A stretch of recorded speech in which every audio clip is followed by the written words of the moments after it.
if you have a bad tattoo that you don't like, you're not alone.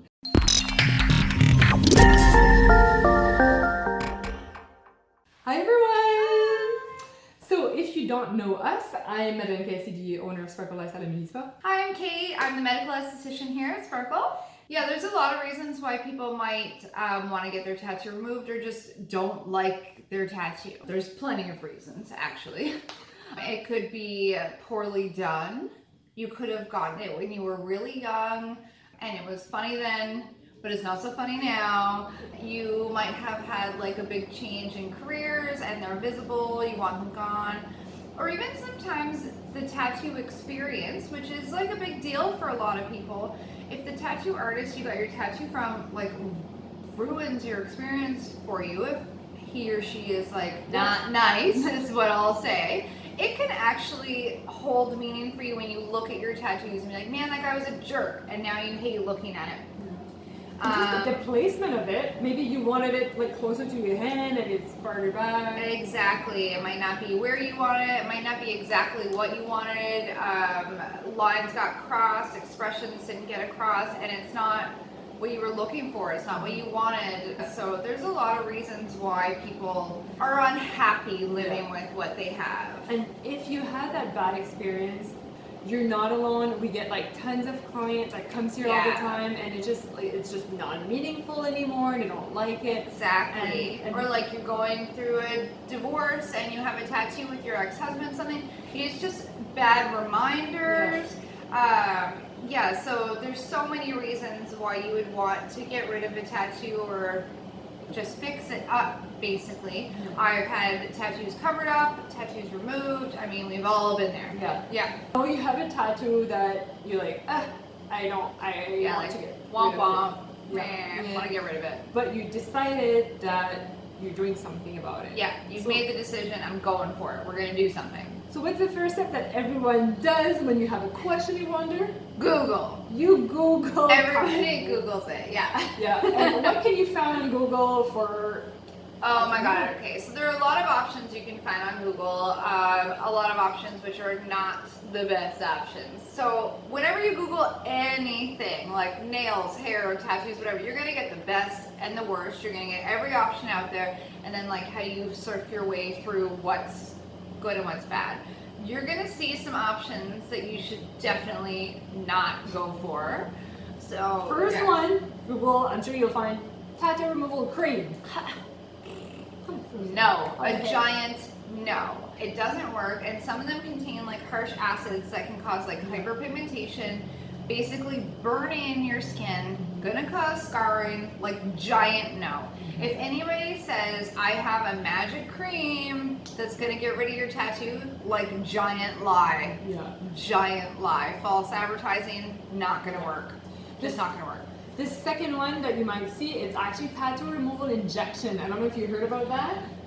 Like, yeah, and that was I remember about it. It was a couple of years ago. It was like that new product that they would inject your skin with it, and the ink would like disappear, like melt underneath. And yeah, so there's like major. I think there's a lawsuit about that company now. Yeah, they had like major burn.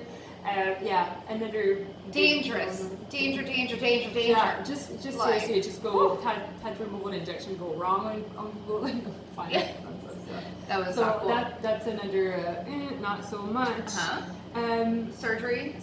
Yes. Some people, let's say you have like, well, I don't have one, but if you had like a little name on your wrist or like, I don't know if they would do it on your finger, but you just want that gone, they would actually cut the skin out and like sew it back together. Yeah. So so let's see if I was going to do my hand, but they probably wouldn't because there's not enough skin. It's more like arm. But then you're left with a scar. So you have the name, but just a scar instead. Tattoo, like Jonathan's gone, but then you have this pinched skin, and if you don't have a plastic surgeon doing like the best suturing job ever, then you're gonna have a scar. You can get those like uneven healing lumps that pinch when somebody's brought a bunch of skin together. Anybody that's had surgery and has had to, you know what I'm talking about if it's not done well. And that was like the old school way, Yeah. like surgically remove it, cut it out of your skin. The only time that I've ever seen that work properly is if somebody has a lower belly tattoo and they get a complete tummy tuck because they need a tummy tuck, not tattoo removal, and they've ended up removing the amount of skin that the tattoo is on. That's the only time I've ever seen it work. And those women usually, but can be men, they're not really, they're more concerned about the tummy tuck than they are the tattoo, and that's just like a plus for them. But honestly, the surgical removal is not the best option. It's really intense too, having like a piece of your skin cut off and sewn back together just to get rid of a tattoo, and then you have to deal with the scar, and then are you gonna like the scar? What are you gonna do about that? The next one that's actually really popular would be to have it covered up. Oh yeah, for sure. Cover-ups. Great option if you hate your tattoo. But the problem is that some people's tattoos are way too dark, way too dense, or big or anything. A lot of artists don't like covering up tattoos that are really, really dark, because then you end up just getting a bigger, darker tattoo over it. Yeah. So cover-ups can work great in certain situations, if it's something small or light, but when it comes to something that's already like really dark, or like, let's go back to the name. If you have a thick black name, like Brad in black, thick letters, you can't hide that. You can do your best. There are people that specialize in cover-ups, but there's still a really good chance that you're going to see it, or you're going to have to get something darker and bigger to cover it up. I think a lot of our client, that's kind of what they go for. Exactly. And then you're like, okay, well, I'll go with that tattoo artist. Yeah. And then you get there, and what your tattoo artist is going to say a lot of time. Yeah, a lot of times the tattoo artist, because your tattoo may already be too dark or too big, and then what your expectations of what you want covered over it are pretty much impossible for what you already have there. Like, people's expectations need to be a little more realistic when it comes to cover-ups. You can't just cover up like this with like a pink dainty flower or something. This has to be lightened. Like, they can't do it. They'll tell me, no, you're gonna get a giant blue flower over that giant blue diamond. Like, that's basically my options if I wanted my hand covered up. You did some research, you're going to the artist now, and you want to see, can I get this covered up? And then they might say like, well, this is the option you have for what you have, and you're not quite happy with what they're telling you. Your best option is to lighten it up a little bit with laser, because then you have more options of what you can get. You have a better chance of getting what you want to get over it, and then honestly, it makes the tattooer's job a lot easier. And let's say like you don't hate the fact that you have a tattoo, you just want a nicer one. Yeah. It was a bad experience or whatever. Don't like the tattoo, and it's not that you hate having it, you just want a better one. You want one that you like better.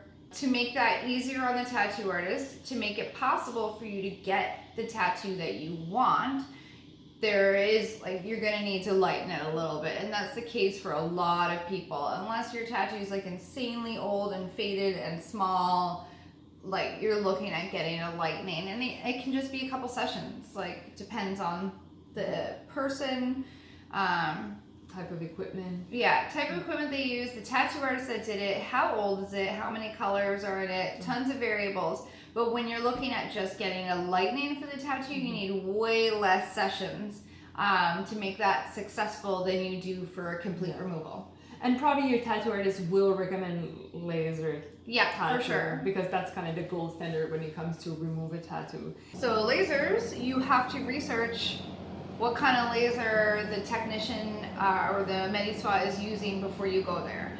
Because there are different types of lasers. Just because it says laser tattoo removal doesn't mean it's actually going to do the job very well. Depending on whether you want a cover-up or a complete removal, and what type of laser is being used, what color ink you have, how old the tattoo is, there's so many factors involved, but there are a lot of lasers that just can't cut it. They might lighten it a little bit after like a ton of sessions. You've invested a whole bunch of money, or you went somewhere because it was way cheaper Yeah. And then you're like, okay, You're left with scars. it's not cheap anymore because I've had to come here a million times. And then, yeah, you can be left with scars or hyperpigmentation. Yeah, so you really want to research what kind of laser people are using before you just hop in like, woo, $100, boom, let's do that. I know sometimes it looks a little expensive for other machines, but there's a reason for that, and it's because they work. In their next little video, we want to tell you exactly what are the option when it comes to laser, what's the difference, and everything you should be looking for. I hope this helped you understand a little bit better the process of tattoo removal. Yeah, exactly, yeah. So feel free to drop comments below, and we'll be more than happy to answer everything. Of course. Okay.